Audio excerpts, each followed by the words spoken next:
Welcome to Be Bold Branding, where we discuss the power of differentiating yourself through your own unique story and standout personal brand. Hello. Hey guys. Happy Wednesday. Today we're going to talk about one of our favorite topics, and it is debunking the 5 biggest branding myths. So everybody has a brand. Everything you do, everything you say, gives somebody a feeling about you, right? Gives them something to remember about what you stand for. But the question is it the message and image that you want to portray? So just because you have a brand, somebody else could have assigned that to you, and you might not have played a whole big part in it, right? And it may not be the brand you truly want. And that's what's great about branding is we can take those most authentic parts of ourselves and we can create this awesome brand to help us get across the points of what we stand for, what we're all about to our potential prospects. So that's what we're talking about today, but there's a lot of misconceptions. A lot of misconceptions. Why are we talking about misconceptions today, guys? The reason we talk about misconceptions today is because most of y'all that will watch this might belong to 7 or 8 or 9 groups that talk about branding that don't know anything about branding. They are run by people who don't know anything about branding, but they will tell you that they have branding. They do not have branding. We literally wrote the book on it. She ate it, actually. I sort of just came along secondly and got to parrot what she did. But I'm living proof every day that the branding works if you do the branding the way the branding's supposed to be done. And branding is so much more than just a logo. It's so much more than just a tagline. It's so much more than your facial recognitions. It's so much more. In this presentation, we're going to debunk major misconceptions about branding, the very misconceptions that you're joining groups that don't know what they're talking about when it comes to branding, right? And that right now is the time to do it, guys, because there's a flood of people that are coming into this market. A flood. Today, in fact, at 3 o'clock, I'm going to have like the 4th recruiting conversation I've had this week. Like people just coming out of the woodworks wanting to be rich real estate agents and mortgage brokers and officers. And it's time now for those of us who have been doing this for a while to stand out against your competition. So let's go over these myths about branding. I was enjoying that. I got excited all of a sudden. Like I jumped up and I was like, I want to talk about something passionate. I kind of lost my place for a minute. I know.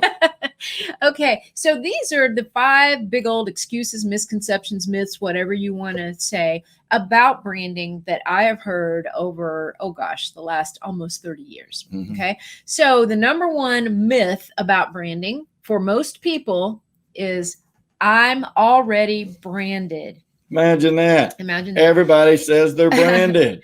They believe that because they have a logo, a tagline, and a photo of themselves, that's a brand. I've had people had less than that said they were branded. That's true. But the truth of the matter is the drunk in town's branded because every time people see them, they say, well, there's the old drunk. There's the old drunk in town. It's like right? Otis. Exactly. Checking himself in jail. Andy Griffith's show, which is my favorite, by the way. I love the Andy Griffith show. But, let's look at it this way. So let's say, you're a real estate agent out there and you think, well, I'm already branded. People know I'm a realtor. Well, I had that exact conversation about 8 years ago with this awesome lady in Arizona. And she said, well, I feel like I'm already well branded. Everybody knows me, they know I'm a realtor whenever I walk into a room. And I posed this question to her that not only got her to really think, but also made her join the program that same day. And that was, okay, well, look, Sherry, I understand that, when you walk into a restaurant, they may say, oh, there's Sherry, she's the realtor. Okay, but you're looking 2 tables over to the left, there's Michael, the realtor. 3 tables to the right, there's Tanya, the realtor. Now, who do you choose? It's not enough just to be known for your profession. And that's when we came up with the statement that a great brand is not about being known for your profession. It is about being known for being different in your profession.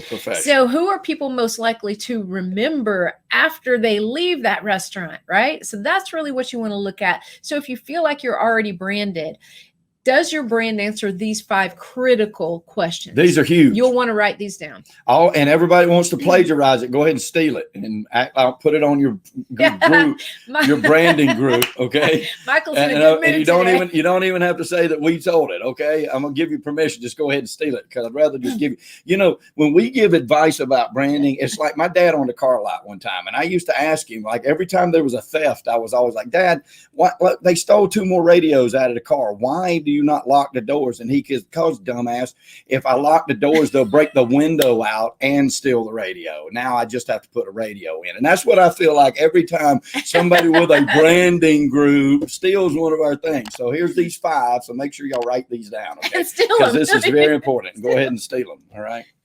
And then, but if you share this post, then you'll see that I gave you permission. So, I mean, that's right. You're right. And you'll accomplish permission. 2 ends, to the story too. So, and a full, like the full message, not just part of it. Right. So we're actually just having a little fun with you guys today, but here are the 5 questions that every great brand must answer. Okay. Number 1, what sets you apart? Number 2, who do you serve? Number 3, how do you serve them? 4, what qualifies you to serve them? And 5, how does it make their life better? Okay. And if your brand doesn't answer those questions in terms of messaging, imagery, all of the puzzle pieces that make a one full complete brand, you don't have a brand. You don't have a brand. Okay. Yeah. You don't have a brand that anybody's going to remember for the right unless reasons. Your brand is, I have a half-ass brand. And then you got a brand. Actually, so there is that one scenario. But you can't be known for that. You could be known for half-ass. I do half-ass work. That would be a brand. Like, I know a lot of people who are known. Hey, I passed a barbecue joint the other day looking at property, and it said "Not famous yet barbecue." I thought that was genius. I was like, okay, and it says no awards won. I thought it was great. That is actually fantastic branding right there. It reminds me a long time ago of when Hertz and Avis were going at it in terms of the number 1, number 2 rental car companies. That's a great example of branding. Hertz was number 1. Avis was number 2. You know what their slogan was? We're number 2. We try harder. It was genius. We try harder. That lets them know they know where they stand. And if they're going to get to number 1, they've got to try harder. Right. Yep. It took them 21 years for Hertz to go out of business for them to be number 1, but that's okay. That's a different story. That's a different episode. Number 1 was trying harder too. Apparently. So number 2, I know we're giving y'all a lot of numbers today, but remember we're debunking the 5 biggest myths. Okay. And so number 2 is a slogan or a tagline has to say it all. Guys, you can't do that. It's impossible. There's no such thing. I wish there was. Exponential, like supercalifragilistic expialidocious brand, and nobody even knows what that means, right? You can't put it all into 5, 6, 7, 8 words. You don't need your slogan or your tagline to be a paragraph. So you can't do it. So stop trying to get that done. You have to focus on what makes you different. And you're going to find several things. You could be like, oh, look, there's 8 things that make me different from my competition. There's a strong one. I promise you. Pick the strong one. Run with the strong one. And you want your slogan or tagline to be catchy. You want it to be, it's the identifier that catches people's attention, but it's not going to hold their attention. We liken it to a book cover. So your tagline or your slogan is the title of the book and what the book face looks like. And is that going to make your book stand out against a sea of other books? But they're going to have to pick up that thing, and you're going to have to carry them along later with messaging that is going to keep them in the book. I hope tells the rest of the story. That tells the Paul Harvey part of it. Exactly. So biggest branding myth number 3 is that your brand shouldn't turn people off. Let me repeat that. People think your brand should not turn people off. Okay. Well, it should turn people off, but not necessarily in an offensive way, guys. There are some people who just don't fit the goals, the needs, the talents and skills that you have in mind, right? Some of you maybe want to work with one customer type. There's another customer type you're not really well suited to work with. It's to your advantage and theirs too that they choose somebody else to work with. That's okay. If you put yourself out there in the right kind of way, you're going to attract your people. Mm-hmm. And every outstanding brand, guys, is polarizing in some way. Yep. Believe it or not, some people don't like us. I mean, right? What? They like us enough to steal from them. Michael's on the stealing kick. I love it. He's not wrong. But but but you know, people, there are going to be people that when I say they don't like you, it doesn't necessarily mean they don't like you as a person. It just means they don't really choose you to do business with because it's not the right fit for them, and that's perfectly okay. Yeah, A great brand evokes one of three responses. Okay, when somebody sees your brand, they instantly think one of these three things. That's exactly what I've been looking for. Okay, which is awesome. Yep. 2, that's interesting. Let me learn more. That's the book cover Michael was talking about. Let me see if I want to turn to page 1, right? Chapter 1, chapter 12. Okay. And then the third response is, that's not for me at all. That doesn't mean they don't like you. It just means it's not the best fit. You're not going to be a fit for everyone, right? So, and that third option. At least you better not be trying to be. That is very true. That is very true. Better not be. I know that's weird. Listen, guys, I know that's weird to hear. Like, I understand that's strange. You're like, what? We're going to cut this guy off right now. We don't want to talk to these people. This guy's bitter about people plagiarizing his stuff. And she's telling us not to pick out, not to be attractive to people. How dare they? That's polarizing, right? But no, the point that we're Stay with us, though. The point that we're trying to make is you got to keep business, right? You don't want to work with everybody. You don't. And if you're not identifying who you want to work with, guys, then you got to call us. We've got to talk, because that is the secret to where it all begins. Yes, that's the secret to your business taking off and exploding. It really is. And honestly, we don't work with everybody either. No, there's, out of all the calls that we get and interest that we get in some of our programs, there's probably only about 30% of the people that we can help. Right. Because it's just the way it is. We work with a certain type of clientele. They have to, have certain characteristics. And that's a great thing for them and for us, because we know what we do best. They know what they're looking for. Yeah. And we're not going to take money from people we can't help.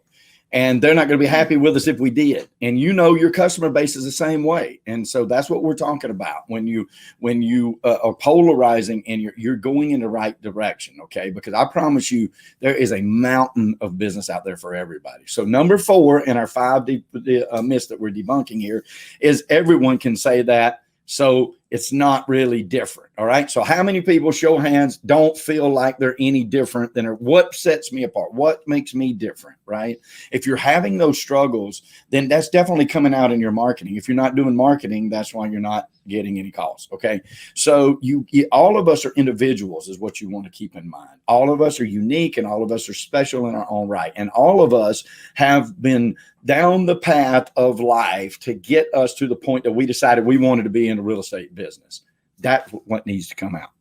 That's what needs to come out. What sets you apart could actually be claimed by somebody else. Doesn't really matter. Number 1, they're probably not using it like you need to be using it. So number 1, you're going to be able to get them just by the fact that you're using that identifier more than that other person, right? But one of the immutable laws of 22 immutable laws of marketing, which is a fantastic book. If y'all, I would suggest you pick it up. It's the law of leadership states that it's better to be first than it is to be better, right? So it doesn't matter if there's other people in your town. You're like, well, if I say this, that person can say the same thing. If I focus on waterfront, but if they're not saying that same thing, it doesn't matter if you become first, right? You have to keep this in mind. This is the rule for number 4. Better is subjective. Different is inarguable. You're looking for what is different, and it's okay, even if you're not the greatest at that different, but you're the first out there claiming to be different. Make sense? Exactly. So in other words, if you've got to carve out your path and plant your flag in it before somebody else does. Yep. Right. So, and if somebody already has, then run faster. That's just the way it is. And we actually have a BrandFace addition to that law. We kind of flipped it on its head just a little bit. Instead of it's better to be first than it is to be different, which we believe. Definitely. It's better to be different than it is to be better. Yep. Right. All day long. All day long. So myth number 5 is it's not personal. Keep it professional. In other words, keep your personal life out of it. I'm not calling you to buy a car from you or a house from you or work with, hire your HVAC company. I'm not calling you to find out whether your kid went to, where your kid goes to college. I'm calling you to perform this type of service, right? Or sell me a certain product. That is very untrue, guys. People don't do business with a logo. They do business with a person. With a person. And they're really interested in who you are behind the scenes. So a couple of ways that we know that to be true, we don't just speculate and, pontificate about it all day. We know it to be true because we look at our own marketing and how we do things and what really garners the most attention. So it was a couple of years ago, we went to the Kentucky Bourbon Trail and had a blast there. And we actually saw so many fantastic examples of branding. First thing we noticed was that every distillery had their own unique identity, their brand identifier or elevator pitch, if you will. One was the oldest oldest still working distillery. Yeah. Another one was the oldest building. Yeah, the oldest building, the distillery using more modern distillation practices. So every distillery had their own thing. And they also had a backstory of who owned them. How did their story start? Why are they known for what they're known for? Why their bourbon's the best. Exactly. Why their bourbon's the best. In reality, only you and I can decide what's best, and what might be best hit for him might not be my favorite bourbon, right? That's why there's a million different brands of it. Exactly. But the they're brands all are still the same and most Exactly. important, right? And the most important thing is every one of them, Wild Turkey. Everybody knows about Wild Turkey. But the backstory of Wild Turkey is what makes Wild Turkey incredible, right? And so that is, even you would think, well, I mean, they don't need a backstory, right? They're Wild Turkey. I mean, they got to be, no, the backstory is what made them Wild Turkey because they have a backstory. Yeah. Right? And then once you learn that, you're like, wow, and everything tastes sweeter. The minute that you do, it's just that's like, right. Oh, well, it makes sense. It goes back to, being better is subjective, different is inarguable. Each one of those bourbons, they represent something different to each individual. But different is inarguable. They are this type of bourbon made this way by this family. Here's the story. That's different from everybody else, right? And that's what you want to do. Another thing is the personal aspect of things. That was an example of, we went on a personal trip and we related it to branding somehow. But they loved the fact that where we were telling the stories, we were helping them understand on just a daily, in day in the life, aspect of things, how that related to what we do and why we choose to do it. Well, one of the blog posts on April 1st, 2015, I wrote a blog post that's one of the highest, viewed blog posts to date. And the subject line for the email that we sent out to promote that blog post had one of the highest open rates of any email we've ever sent out. And it was a blog post about my dad. I talked about having a long conversation with him on a 2-hour drive through, down the highways surrounded by cornfields in Ohio, and how he looked at the billboards and talked about how awesome it would be to live on a platform in between two billboards, and how it was big enough to really bigger than some apartments, and you could run electricity up there, like all sorts of things. It was the craziest branding conversation I have ever had. It actually turned into a branding conversation whereby I, branded my dad as Billboard Gene. And it was just a funny one, but we related it back to branding. So the personal side is interesting to people. If it was all about, about branding all the time and just talking about the technicalities of branding, they would get old and boring really, really quickly. So that's it, guys. And so I'll run back through the list with you one more time of the top 5 biggest branding myths that we debunked for you today. Number 1 was I'm already branded. Probably not. Number 2, a slogan or tagline has to say it all. And you've tried to say too much. Your number 3, your brand should not turn people off. Yes, it should. Yes, it should. Number 4, everyone can say that, so it's not really different. Yes, you are. And number 5, it's not personal. Keep it professional. It's most definitely personal. Yes, it keep is. it personal, not like taking it personal, but keep it personal to you, because your clients are personal to you. Share a little bit of who you are and why you're doing what you're doing, because people will choose you. They don't choose that logo. They choose the person that represents that logo. Absolutely, they do, guys. No matter how many transactions you can claim you have, right? It doesn't matter. It's the person behind it that they want to do business with. Show that person, okay? Now, thank you so much for our time. Listen, the whole reason we do this and have fun with it is because it's about prosperity. That's not a bad word. But we're not talking about money, just money when we say that. We're talking about the 360 of a full, abundant life, which we truly hope that each and every one of you find and have and live every day. But we know at BrandFace that prosperity favors the bold. So we say, be bold, folks, especially with your brand and especially in 2021. And thank you, Ms. Tanya. Thank you, Michael. Thank you guys for joining us today. If you want more information, hit us up in the comments. All right. See you guys. Bye, guys. Brought to you by BrandFace, the only comprehensive personal brand building system across the globe.